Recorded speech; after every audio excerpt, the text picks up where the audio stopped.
Hi everyone, welcome back to my channel. Today I'm going to discuss the best dark romance reads to get you into dark romance that aren't as raunchy as the other ones that are being portrayed to you. The next book I have is The Apocalypse Society. This was a really good read. It starts off with this girl transferring to another college because her best friend was murdered at this one, and she thinks the emails she was being sent were clues on telling her who her murderer is. So she goes to the college where she was murdered in, and she tries to befriend certain people who she thinks are her number one suspects, which is very interesting because she ends up catching feelings for these suspects and ends up, getting together with them.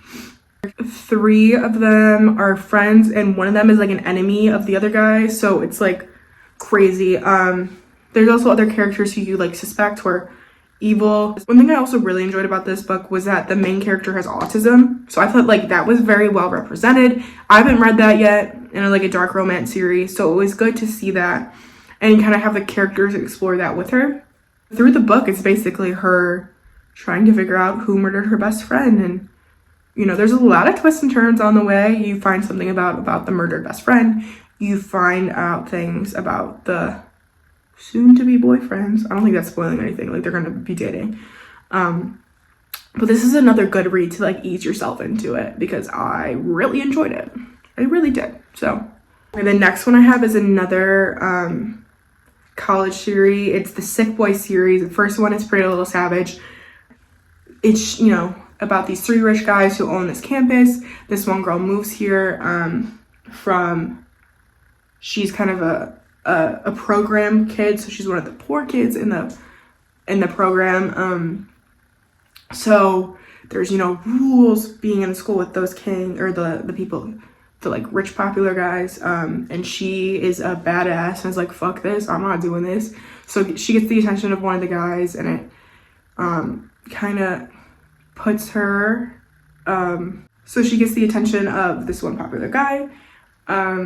She doesn't really want his attention, but he decides, I'm getting your attention even if you don't like it, blah blah blah. So it becomes a story of them. There's also certain things that happen in her past that come up and that he has to confront with her that I thought was really good. Once again, check the trigger warnings on all these because some of them might not feel as comfortable as other ones if I were to be honest. The next one is the Cry Havoc series.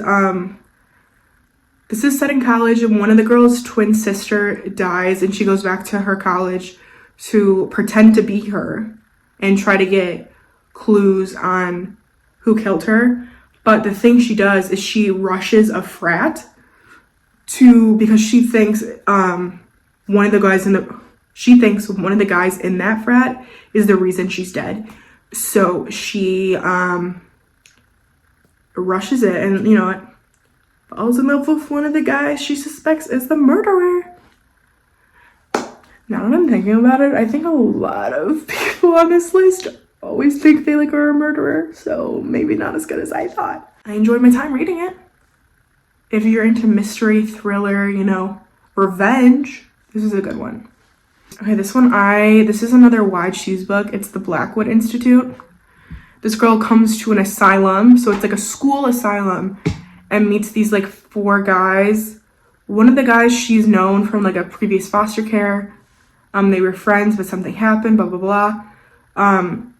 So it kind of goes through their experience in this institute and how they think something's not right here. They're doing something to us that shouldn't be happening right now. The characters are brothers. One of them is adopted or foster. And then 2 of the characters, there's also gay. 2 of them are gay. They also, there's MM action in it too. So if you're into that representation, awesome too. I thought this was a creepy kind of horror, good book. So once again, this is a good one to get into. Okay, this is one I read a while ago, but I don't see many people talking about it. It's Westbrook Blues.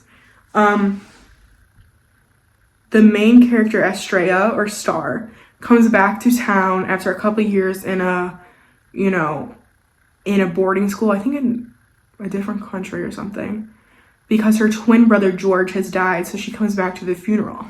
There she sees her 3 best friends growing up, George and her were best friends with these 3 boys. They did everything together. They were basically her family. And then she went away because something happened to her really bad, and she tried to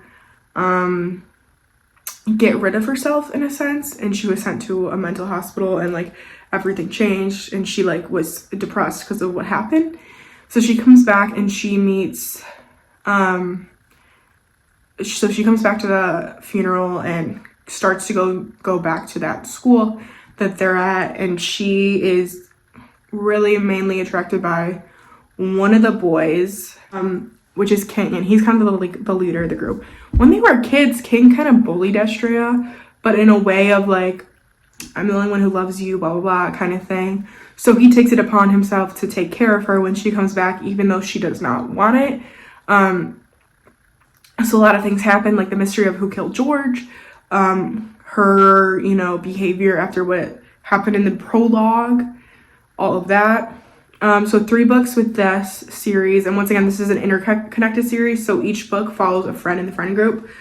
The first one is Estrella and King. You get 3 books, and then the 4th and the 5th book is Noah and Kim, which if anybody reads it, I need you to go to my DMs immediately and literally talk to me, because I went into a deep, I'm not even kidding, a deep depression after finishing Noah and Kim's book, because the author, what she does to a certain character, I was shocked that it went there. So shocked. So I was like, oh, I don't want to know. I don't know. It was like the saddest book I've ever read in my life. One of the saddest books in my life. So if you want to cry, I suggest reading this series, because I literally cried for days. I thought this was a good one because there's kind of mafia elements in there, gang elements, murder mystery, all that. Okay, well, that was my video about some of the easiest dark romance books to get into that you probably may not have heard of. I do want to remind you that dark romance is a very heavy subject matter type of book, so if you are not comfortable with certain things, I suggest looking up the trigger warnings that are usually found in the beginning of books.